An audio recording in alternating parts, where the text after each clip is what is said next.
yourselves. Thank y'all so much for sticking around with me. Here to witness me live a childhood dream. I appreciate that. Well, gotta start somewhere. So for those of you who don't know me, let me tell you a little bit about myself. I had to grow up very fast. Both my parents were tweakers. Or Methodists, but... Yeah, that sucked because they never ate, you know, so every time my mom cooked, it came with fries, a drink, and a toy. And every time my dad cooked, it came with a 3 to 5 year sentence. Yeah, take your kid to work day was weird, you know. Yeah, how many of y'all have a dad? Yeah. A couple of us? Yeah. Maybe you are a dad? He's dead, but... That still counts. You had a dad. Maybe, did your dad do shit like this? My dad would always my dad has been in competition with me since I was 5 years old. Like, I remember playing basketball, like, trying to just use all my might to muster up a shot, and he just swatted out of the air, like, take that, you little bitch, like, forever. That's who my dad has been. So we've been in direct competition ever since I was a little kid, you know. And so I think he sabotaged me. When I started doing comedy, well, I'll preface by just telling you who my dad is, I guess I should say. My dad's the type that would bet me things like, you know, bet you $100 you can't make that shot or whatever. And then when I proved him wrong and he didn't have the money, he'd go, oh, I said 100 doll hairs. I just realized the other day that motherfucker never had a doll either. He owes me at least a wig, you know? Yeah, I started telling these jokes. My parents had mixed reactions. My mom hates these jokes because, well, my mom's the type, like, every time she orders a pizza, she makes sure it's extra small because she takes everything personal. My dad, he's on board. He's like in the comedy, so he's like, next time you're on stage, use this tag. And I used some tag that he gave me, you know, feeling pretty good about it. And I get off stage, the first time I ever used one of his tags, and somebody comes up to me like, nice Rodney Dangerfield tag, asshole. I'm like, fucking Dad. I never have to listen to him again. I'm not even sure he's mine. I'll be honest with that. Yeah, I don't know. I want to be a supportive parent when I do have kids finally. Like, right now, to me, all kids look the same. They all look like somebody else is their dad. Which is true, because they are. You know, I want to be supportive when I have kids. Whatever they're doing, whatever they're into, I'm going to get into. I don't care if it's karate or makeup or acid. I'm going to do it with them. I don't care if it's karate, in makeup, on acid. I'm going to be a supportive parent, you know? Yeah, I had some friends that had a gender reveal party for their kid not too long ago. For their 9-year-old kid. Turns out she's still a girl, so good for them. Yeah, the world's different now. We got to wait for them to make the decision. Until then, you got to name them something really asexual, like Caden or Aiden or Jaden or Brayden, until they can figure it out themselves. That's the world we live in. Again, I appreciate you guys being here for this childhood dream of mine. Has anybody ever got to live a childhood dream? It's pretty good feeling, right? This is actually my second childhood dream in the last month. Can y'all believe that? Yeah, my first one, I got to be on fucking WWE SmackDown when it came to Chase Center. It was kind of a weird circumstance. I ended up getting, like, I got to sit on the floor for the show. And it's like brand new Chase Center, like, tickets were dirt cheap. I couldn't believe we got these seats. We're like, that has to be a typo. We get there, they get us into this, like, extra special, like, entrance where we get to go down onto the floor level and everything. They let us keep the fucking chair that we got to sit in. It was awesome. And I'm sitting right over the camera side, like, so every time they go for a pin or something, my face is right there. I had more screen time than Roman Reigns that night. It was fucking awesome. My friends are home like, oh my God, you're on television. If I had a shot every time I saw you on TV, I'd be fucking wasted right now, you know? So the best part is I finally get home and I see a bunch of people that taking pictures of me on their television, which is something that we all want doing this, you know? That's finally I made it. But somebody took a picture of me with the kid next to me celebrating, like, all big, so it looks like I have a fucking baby hand in the picture. And that's the lasting impression of me living that childhood dream. Now I finally have something in common with the president. Yeah, I do like wrestling. Yeah? It used to be a guilty pleasure of mine, you know, but now that I'm an adult, I've got real shit to feel guilty about, so I don't care who knows. But usually every time I mention I love wrestling, somebody has to come and poop in my soup and be like, you know it's fake, right? To which I have to reply, it's not fake, it's predetermined. And also, really? Really? You gotta sit here and tell me, a 33-year-old man, that The Undertaker isn't really dead? Really? You're gonna look me in the eyes and be the one to break the fucking veil of whatever and just tell me that Kane isn't really a burn victim? Really? You're gonna look me in the eyes and tell me that Chris Benoit didn't kill his family? Yeah, these guys get that. The rest of y'all got some Googling to do. Yeah, that's a good one. It's a good one. How many of y'all were into Game of Thrones? Everybody really enjoy that shit? Nobody wants to admit it anymore, right? There's like 2 or 3 people that are like, yeah, I watched till the end. But it's ridiculous. Like, it was fun. Let your freak flag fly. That's fine. I mean, if you enjoy watching the wall come down, all the fucking White Walkers taking everybody out, all those siblings fucking each other with your taboo shit we were talking about a minute ago. Yeah, it was fun. Khaleesi riding around those dragons. It was cool. And then that last season fucking sucked. How many people were mad about that last season? Yeah. Well, you're fucking stupid, because you know it's fake, right? Doesn't feel too good, does it? Yeah. Yeah. Exactly. How many of y'all read the Bible? No, I'm just kidding. I'm not going to go there. Wrestling, if anything, has just taught me. I don't feel like I've ever been lied to by wrestling. Like, I know Santa's not real, but I still love Christmas. Like, shut the fuck up about it. If you have to tell me that you probably were fooled by it, you're the fucking idiot. Like, don't come to me like that. You know what I mean? Let's be real here. But the only way I feel like wrestling has lied to me is it's taught me a bunch of ineffective forms of combat, you know? Like, you know what I mean? Like, have you ever tried to actually land a fucking spin kick? That shit's hard. That's like, you know, fucking skateboarding or golf. Like, it looks easy if you can do it, but it's not fucking easy. That is way harder than it looks. Spin kicks, if you miss it, you look like a fucking idiot too, you know? Another one that gets me is fucking elbow drops. Elbow drops look glorious, right? Off the fucking top rope, everything, you know? You get that moment of like, everything just pauses while this person's in the air, you know? I realize all you have to do to defeat an elbow drop is fucking this.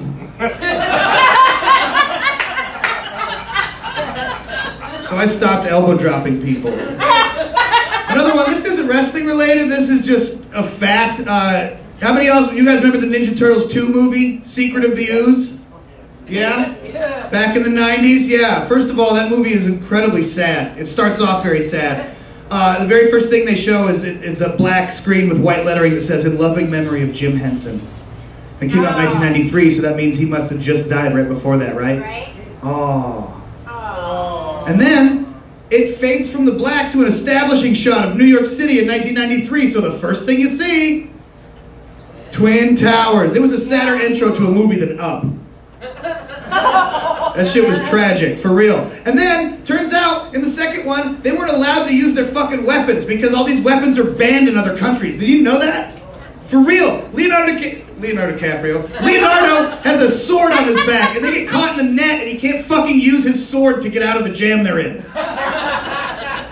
Michelangelo never gets to use his nunchucks in that movie. He has to use sausages instead. You know why? True story, nunchucks are illegal in the United Kingdom. And so if they played with nunchucks, they wouldn't be allowed to show the movie to children. I'm not making that up. What a stupid fucking rule. Right? Like, do you know what I've done with nunchucks every time I've used them? Fuck myself up. Yeah. You know what I've never done to somebody else with nunchucks? Fuck someone up. Seriously. Is that how they work as a weapon? You just, like, middle of a fight scene in a movie or something, you know? You just, like, come up to some dude who's ready to kick your ass and you toss him the nunchucks and he can't help it. Just fucks himself up. That's the only way I can see that working, you know? Yeah, so obviously being a fan of anything now, you get into chat groups, right? Chat groups on Facebook, that kind of thing, you know? I'm in a chat group with a bunch of wrestling fans on Facebook. Most of them are from Texas. And that doesn't matter, but it totally fucking does. Somebody posted a picture in the group of Miss Elizabeth. You guys remember Miss Elizabeth? She used to run around with the Macho Man Randy Savage. Oh, yeah. Yeah, Miss Elizabeth would come in like on his shoulder and like carry his title belt. Real boss shit, you know? But I saw this picture from an ad in a 1985 magazine. The ad said, Miss Elizabeth says, keep it clean. don't flick that bean. Oh. That's kind of weird. It's kind of funny. But the funny part was all the guys in the chat room going, what the fuck does bean mean? I'm like, dude, y'all must have some really disappointed ladies in your lives. This dude's like, I've been with dozens of women. I've never seen anything that looked like a bean. I'm like, keep digging yourself that hole, man. One day you'll dig yourself out, providing you can find it. Finally, he hit me with that wrestling finishing move. You know the one, the internet. Anytime you get an argument on the internet, you can tell that you won because they'll hit you with some shit like, fuck you, libtard. And that's how you know there's no more original thoughts coming out of this dude, you know? But I couldn't stop there. I was like, man, for not knowing about clits, y'all motherfuckers are sensitive. Ladies like that joke. Fellas, learn your shit. This is a PSA. You've seen the devices they have now. We're replaceable.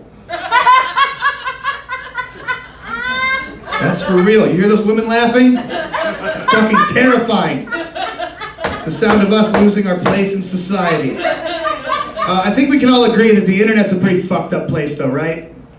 Yeah. No matter what it is, you know, any doesn't, like, you go to YouTube and look up like a how-to video, right? Like how to do your taxes, and some like 12-year-old British kid tells you how to do your taxes. I don't know why he knows our system, but these British kids are fucking brilliant, you know? And he's like actually like trying to provide a service, you know, which is a good thing. That's what YouTube was invented for, you know? But still, read the comment section. Every single comment on the video is like, fuck you, you little bitch. Nice accent, pussy. And he's just trying to help, you know? The nicest comment section on the internet, anybody take a guess? That's right, Pornhub. Seriously, next time you're waiting for your weird fucking video to load, go ahead and read some of the comments. No slut shaming, just slut praising. All the comments are like, this woman is a goddess. I would have a parade for her every day. It'd be just me and 4 of my friends recreating the video. I digress. You see weird shit too, like I saw one that said, she just turns my dick to butter. What? Is it cold and she's making it hot? Is it hot and she... I don't know that guy enough to get into that shit, you know what I mean? But the best comment I ever saw on Pornhub was this fucking comment. This guy said, yeah, this chick's getting banged pretty hard, but you know what else bangs hard? My new single. Follow my link to my SoundCloud page. His name was the Dong Copter, in case anybody wants to look him up after the show. Sorry. So yeah, I'm glad that I made it this far to Livermore. You know, if the atomic bomb hit right now, we'd all die in the same place. So we've all made it equally as far in life. So don't act like you're better than me. But I've survived a couple of things. An F5 tornado, but that's a whole nother seminar for a whole nother time. Yeah, for real, that shit's crazy. We'll talk about it later. I've also survived a rollover car accident that was pretty fucking bad. Yeah, I was riding with my buddy. I'm a passenger in the car, you know, and my buddy's like jamming out here. His song came on, and he just fucking cranks it up, starts driving faster. It's like 3 in the morning, and I get paranoid, so I put my seatbelt on, like I should, you know. And right when I click my seatbelt, he hits the fucking median, or he hits like the curb and like goes up onto the median, smashes into this sign that says "Welcome to Stanley Lake," which is a place back in Denver. And he hit this fucking sign, and the car rolled like 4 fucking times. I went up and out of the seatbelt and smashed my face on the dash so hard my shoes came off and my tooth went through my lip. Seriously. So the car comes up upside down and I'm just like, I can't believe that I didn't get more fucked up than I did, you know? And I'm crawling out of this car and I'm pulling glass out of my arms and shit, and I realize I don't have my fucking shoes. So I turn around to go back and grab my shoes, and by this point the car is off and upside down and smoking, and the only thing you can hear is the radio just blaring. It's the remix to Ignition, hot and fresh out the kitchen. I'm like, fuck my shoes, and I never went back. So I too am a victim of R. Kelly. Yeah, so naturally, I decided to try to walk home about 5 miles, and we get about half mile down the road, and I'm like, I can't do this with no shoes. I need you to hitchhike to my buddy. So he puts out his thumb, and the first car to come by is an undercover cop, right? Next thing you know, I've got a neck brace on, and I'm strapped to a gurney, and they're taking me to the hospital, putting a breathalyzer in my mouth. I'm like, trying to breathe out of the side of my mouth like Popeye. Like, it's not working. They gave me a ticket for underage drinking. And I was like a month before I turned 21. So I'm like, I've been through enough. I learned my lesson. I'm not letting Cliff drive ever again. Lesson learned. Like, what else do I need to go to court for? So I never went to court. About 3 years later, I'm leaving with my buddy, and he gets pulled over for a fucking tail light, and they run my name, and turns out I have a fucking warrant for my arrest. So they arrested me. And then a couple weeks later, I had to go to court, and I had to get a note from one of my teachers saying I'm not a piece of shit anymore. And I come up to the judge, and I said, I'm sorry for the infraction. He's like, well, it says here you're here for underage drinking? And I said, yes, Your Honor. And he says, it says here you're 23 years old. I said, yes, Your Honor, and I swear to you, as long as I live, I will never underage drink again.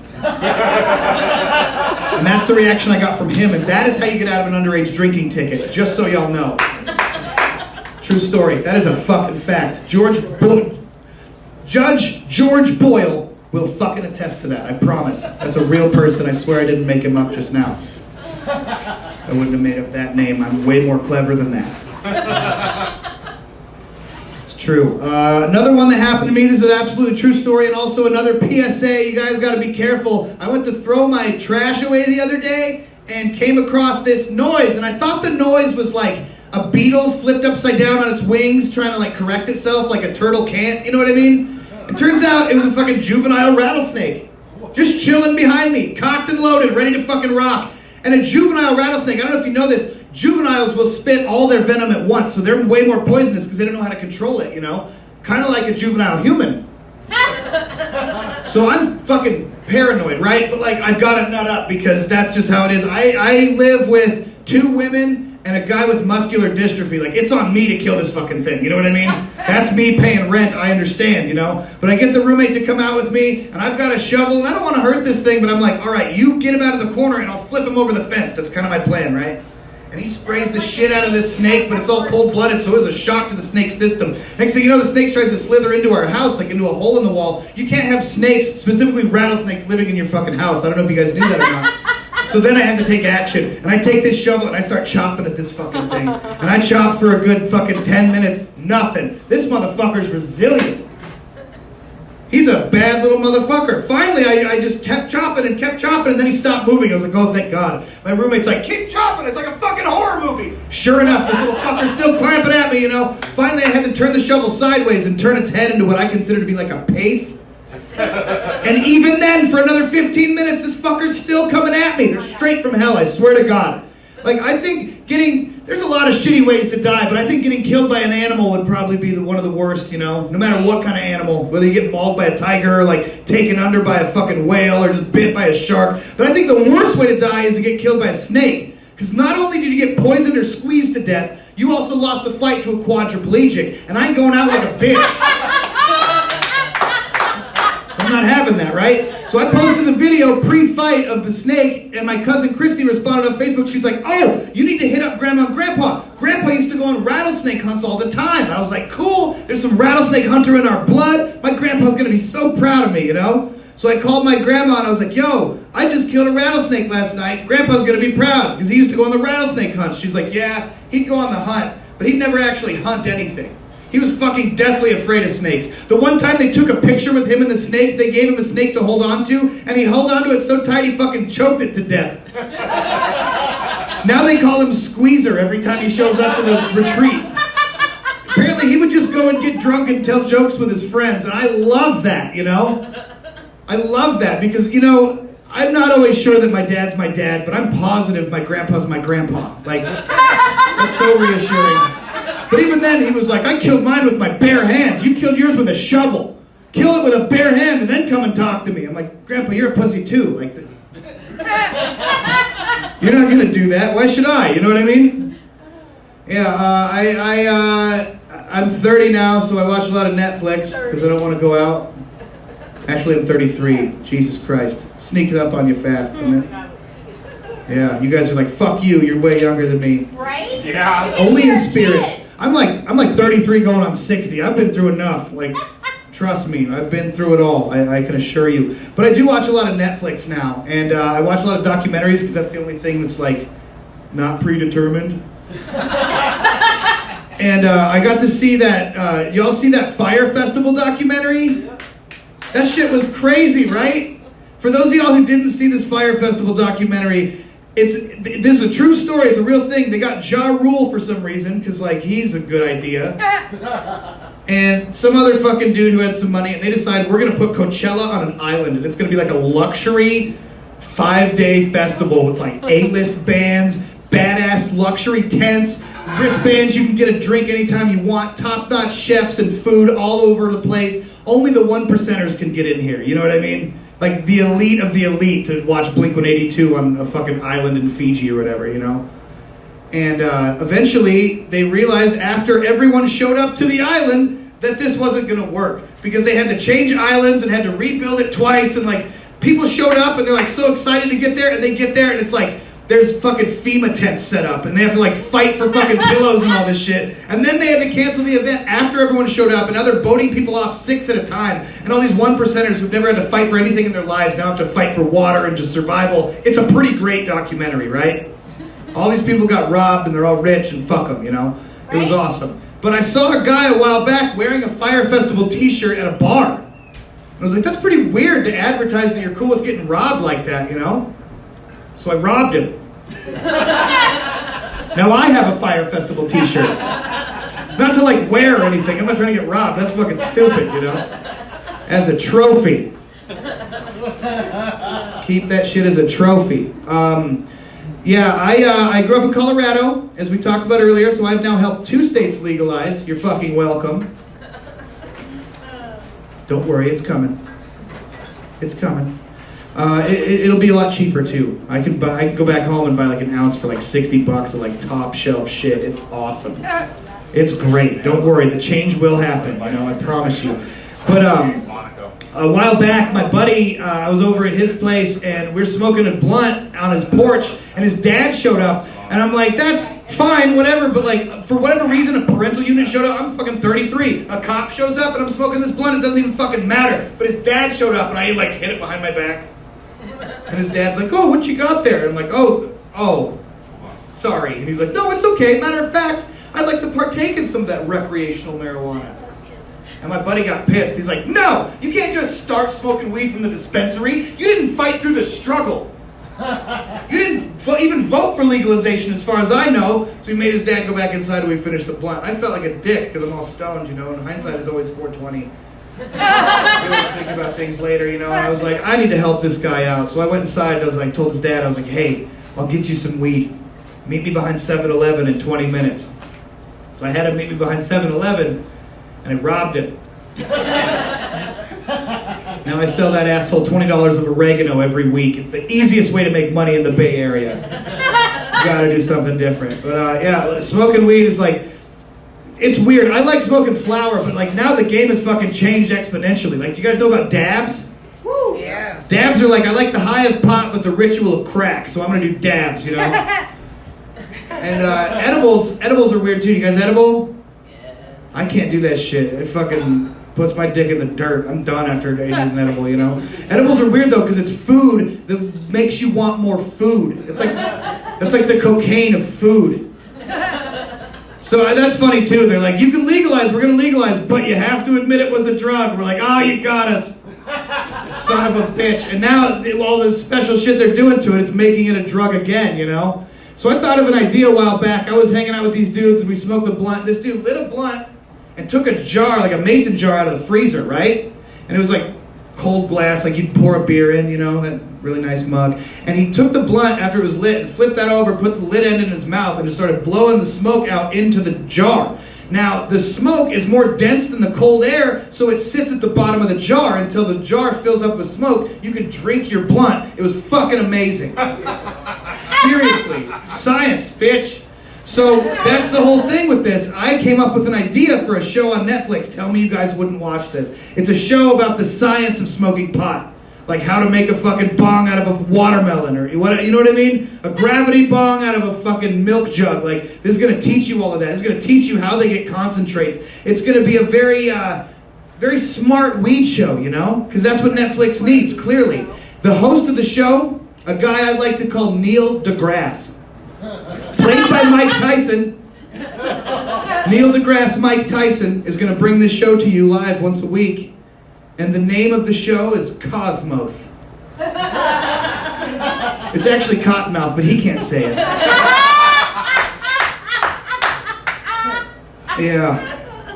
Yeah. I love breakfast. I don't know if you can tell by looking at me. I really do. And I like to travel, and I go find new breakfast places. When I was back in Denver, I got to go to a place called Denver Biscuit Company. If you guys ever go to Denver, smoke a ton of weed and go to the Denver Biscuit Company. Oh my fucking God. I had biscuits and gravy with a piece of chicken and cheese and bacon on it.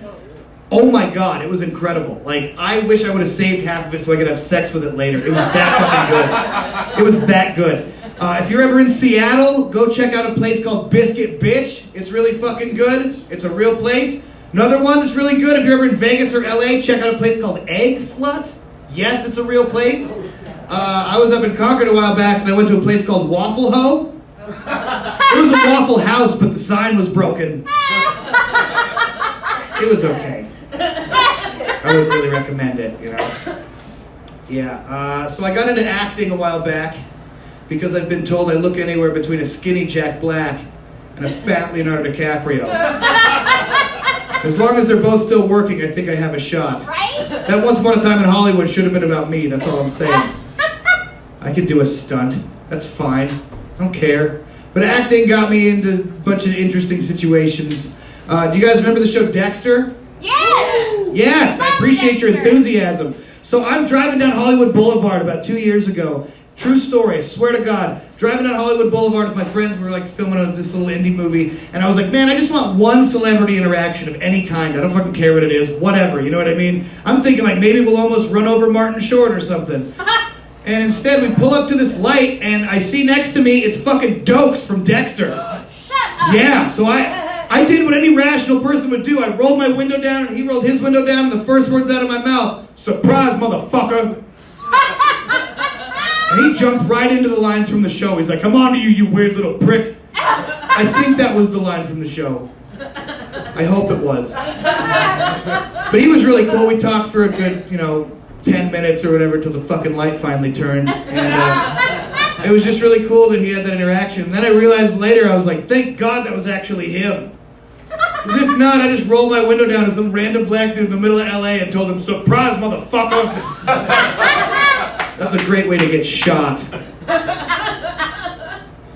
You mentioned Raiders earlier. I'm from Denver, so we're natural enemies. I will be a Bronco fan the rest of my life. I don't care. Now that I live out here, people are like, aren't you going to root for the Raiders now that you live here? Like, y'all wouldn't accept me on the tribe. Like, why the fuck would I do that, I'm a Bronco fan. These colors do not run. They don't pass right now either. Yeah. I'm not just bragging, not just in it to win it, we're fucking 3-6. We barely beat the Browns. I'll take it, Whatever. But at least we're not cuckold Raiders fans. I mean, can we agree there? Yeah. Just imagine this. Imagine if your significant other told you they were leaving you in 3 years. They had to wait until their new spouse got finished building their new house in Vegas. But you still had to go to all of their games. That's pretty much what you guys are dealing with now. I do feel that, actually. And I'll travel with you to Vegas to go talk shit to the Raiders as well. I will do that free of charge. It'll be worth it for me. But while I was living in Denver, I was working at a bar called the Rio. And the Rio Grande, it's notorious for its margaritas. It's like a tequila bar featuring a restaurant, but it tries to pretend it's a restaurant with tequila. It's not. You go there for the fucking tequila, right? So they have this whole thing, like, these things are so potent, you can only have 3 of them. They will cut you off after 3. They won't even let you enter a 4th margarita into the system when you order a ticket, right? And of all people one night, while I'm in the middle of a huge rush on a Friday, who do I see but fucking Jay Cutler comes into my work, right? Jay Cutler, former Bronco, he's with the Broncos and everything. That's my fucking team. I'm like, oh my God, our quarterback's here. That's amazing, And he's drinking nothing but frozen margaritas, which I don't know if you know about frozen margaritas. It's mostly sugar featuring a little bit of alcohol for flavor content. And he orders his 3rd margarita. He orders his 4th. I slip him a 4th because it's fucking Jay Cutler, He orders a 5th and a 6th, and I'm like, I'm sorry, I got to cut you off. And he's like, oh, whatever. And he got all pissed off and tipped me really shitty, so fuck him. A couple days later, turns out he's in the fucking hospital. And he went into diabetic shock. That's how much sugar is in these motherfuckers. I almost fucking killed him, seriously. Now, I don't have that job anymore. He's not our quarterback anymore. I could have saved the Dolphins $10 million. That's all I'm saying. It's true, yeah. I decided that a while back, the money isn't really, I learned that the money isn't really in acting, you know? It's certainly not in comedy. No, the money is in casting. Do you guys know about casting? Little Mermaid taught us a lot about casting over the last couple of months. People got really upset about casting that. But that's the easiest way to a SAG card. All you have to do is hire the right person for the right job, and if they act well enough, you can win a fucking Oscar. That's how it works, for real. So if I get in to casting, the first thing I'm going to do is cast E40 in a Pepto-Bismol commercial. Yeah, you can hear that now, right? That commercial's going to hit. It's just going to come on. You're already feeling your bubble guts, and then the bubble guts like turn into a beat. They start hitting hard. Here comes E40, and he's like, hey, yo, gas, break, sip. You got gas, take a break and sip. Drawers open, man. Drawers open, man. Don't be stupid, fuck Tums. Don't be stupid, fuck Tums. Tom, don't mind the drip. Don't mind the drip. Tell the people that 40 water was back, you know, whatever you gotta say, pink drink, all of that shit. The best part is gonna be him hitting that fucking Pepto jingle, you know what I'm talking about? Hey, yo, nausea, heartburn, indigestion, upset stomach, diarrhea! I know. I want to cast that shit too. It's true. I had another idea for a Netflix show. Or no, it wasn't Netflix. This one is not going to work for Netflix. It's got to go to the Learning Channel because they'll fucking buy anything, right? This idea that I had is about a relationship where it's like a woman and she gets, the town is very scarce, it's very densely populated with males, so she gets 3 boyfriends, but they each get a hole, so it's not cheating. And it's like a system of hierarchy, you know, there's like ass boyfriend, vagina boyfriend, and mouth boyfriend. You have to like work your way up the ranks because, you know, you never go ass to mouth. Yeah. Some do. I mean, maybe you do. Maybe you get really lucky and, like, you know, some girl views you as an ass boyfriend, but you meet a girl who thinks of you as a mouth boyfriend. You know? Maybe you have to fight vagina boyfriend for the right to be mouth boyfriend. It's a system of hierarchy we're still working out, but the show is going to be very interesting. It's called The Whole Family. Yeah. Yeah. Yeah, I feel like personally I'm a mouth boyfriend, but I just get treated as a vagina boyfriend. It kind of sucks. But one day I'll get that opportunity to say that this was all spoken like a true mouth boyfriend. I can't wait for that day. I can see it all now. It's going to be glorious. Where were we? I'm sorry, I was fantasizing. No, I'm just enough Native American that I decided I wanted to remake the Hulk Hogan theme song. You guys can hear that shit now too, right? You remember the one? I am a real American. Fight for the rights of every man. You know what I'm talking about? Yeah, I'm changing that shit. We're taking it back right now. I am a Native American. Motherfuckers, give me back my land, you know? That shit's gonna hit hard like, when it comes crashing down and it hurts inside. You know the one? Yeah. When they come in MAGA hats and attack your tribe. Yeah, we're taking that shit back. That's true. That's very true. I'm very excited for that. Yeah. I'll leave you with this one, and thank you guys so much for sticking with me. You guys know that when whales die and they get beached, they fucking explode? Yeah. You ever seen that shit?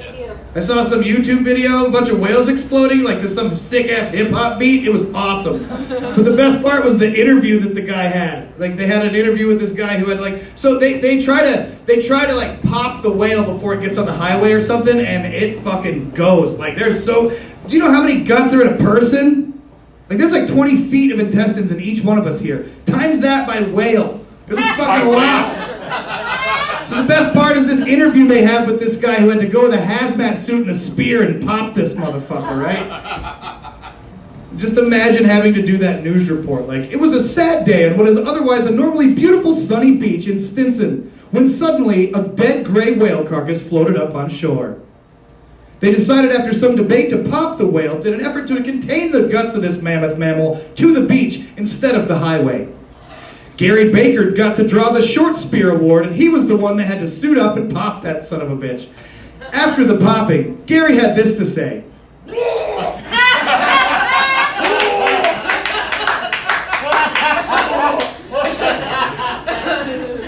Gary, however, got the last laugh as he got to go home with PTSD and didn't have to stick around to clean that shit up. For Channel 11 News, I'm Ron Donaldson, and I'm having sushi. Yeah, I'm hungry too. All right, that's my time, you guys. I'm Zack Zimmerman. Thank you so much.